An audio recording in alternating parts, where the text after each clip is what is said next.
नमस्कार, मैं हूं आपके साथ वक्ता दुबे और मेरे साथ है मेरी सहयोगी शालू सिंह। चर्चा बंगाल को लेकर। बंगाल में पिछले कुछ वक्त से लगातार चर्चाओं में बनी हुई है ममता बनर्जी, लेकिन अब अगली साल विधानसभा चुनाव भी है, तो ऐसे में जाहिर सी बात है कि वहां पर नेताओं को लेकर, ममता बनर्जी को लेकर, बंगाल को लेकर और बीजेपी नेताओं को लेकर तमाम बातें होंगी ही और हो भी रही हैं। आपको बता दें कि बीजेपी के कद्दावर नेता दिलीप घोष और जो कि भाजपा के पूर्व अध्यक्ष भी रह चुके हैं, वो प्रधानमंत्री नरेंद्र मोदी के कार्यक्रम और अमित शाह के कार्यक्रम में नहीं पहुंचे और जिसके बाद ये कयास लगाए जाने लगे कि क्या दिलीप घोष को बुलाया गया या नहीं बुलाया गया। वो इस बात को का भी जिक्र कर रहे हैं, लेकिन इसी बीच ममता बनर्जी से वो मुलाकात करते नजर आए। शायद हो सकता है पार्टी को ये बात समझ ना आई हो, उन्होंने इसे ठीक तरह से सोचा हो कि ये सही चीज नहीं है।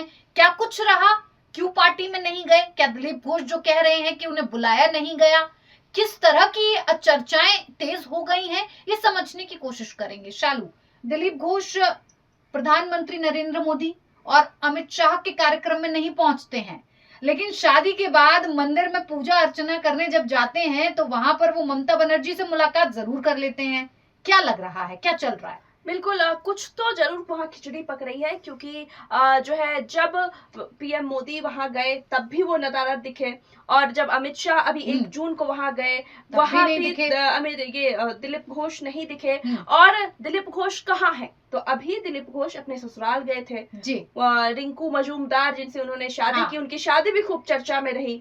उसके बाद वो जगन्नाथ मंदिर गए थे, नवनिर्मित दीघा में जो है वहां उसके उद्घाटन में, तो उस समय भी बहुत बवाल हुआ था, क्योंकि वो टीएमसी का कार्यक्रम में, मतलब एक तरह से टीएमसी का कार्यक्रम नहीं बोलेंगे, वहां ममता बनर्जी पहुंची थी, इस वजह से दिलीप घोष वहां पहुंचे थे। और आप देख सकते हैं कि जिस तरीके से बंगाल में बीजेपी और टीएमसी में एक जंग छिड़ी हुई दिखती है, क्योंकि दोनों पॉलिटिकल पार्टी, और अब चुनाव भी नजदीक आ रहे हैं, और चुनाव को देखते हुए क्या हम ये कह सकते हैं कि ममता बनर्जी जो है दिलीप घोष को कहीं अपने पाले में लाने की कोशिश तो नहीं कर रही है, उसको तोड़ने की कोशिश तो नहीं कर रही है, क्योंकि दिलीप घोष इतने बड़े नेता हैं भाजपा के, बंगाल में हमेशा हर मुद्दे पर एक्टिव रहते हैं, और उन्होंने अब बयान दिया है कि मुझे निमंत्रण ही नहीं दिया गया तो मैं क्यों जाऊं, मुझे नहीं बुलाया गया तो मैं नहीं गया। और जब प्रधानमंत्री मोदी भी बंगाल पहुंचे थे, उसको लेकर भी दिलीप घोष नहीं है क्या कि मुझे नहीं बुलाया गया तो मैं नहीं गया। यानी कि अब इस बात पे वो सफाई देते नजर आ रहे हैं। जैसे ही ये बात लाइमलाइट में आई कि दिलीप घोष इतने बड़े कार्यक्रम में, प्रधानमंत्री गृह मंत्री के कार्यक्रम में नहीं पहुंचते, लेकिन ममता बनर्जी से मुलाकात कर लेते हैं, तो वो इस पर सफाई देने लगते हैं कि मुझे बुलाया नहीं गया और बड़े लोग हैं, जो भी डिसाइड करेंगे हम उसका पालन करेंगे। साथ ही साथ शालू ये भी सफाई दे रहे थे कि तमाम और भी लोग थे जिन्हें नहीं बुलाया गया था, लेकिन अभी कुछ वक्त पहले आरएसएस का एक कार्यक्रम हुआ था तो मैं उसमें शामिल हुआ था।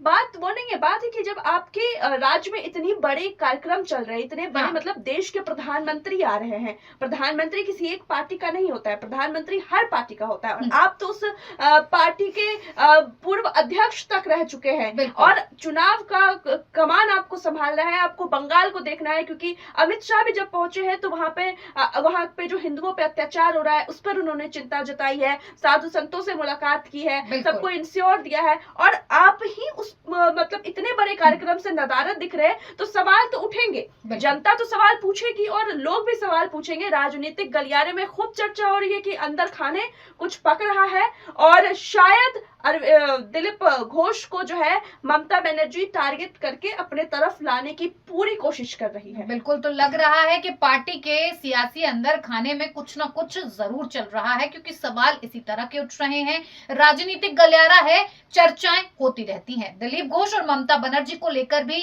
अब चर्चाएं तेज हैं। आपका इस पर क्या मानना है, क्या सोचना है और क्या है इस पर आपकी राय? हमारे साथ जरूर साझा करें।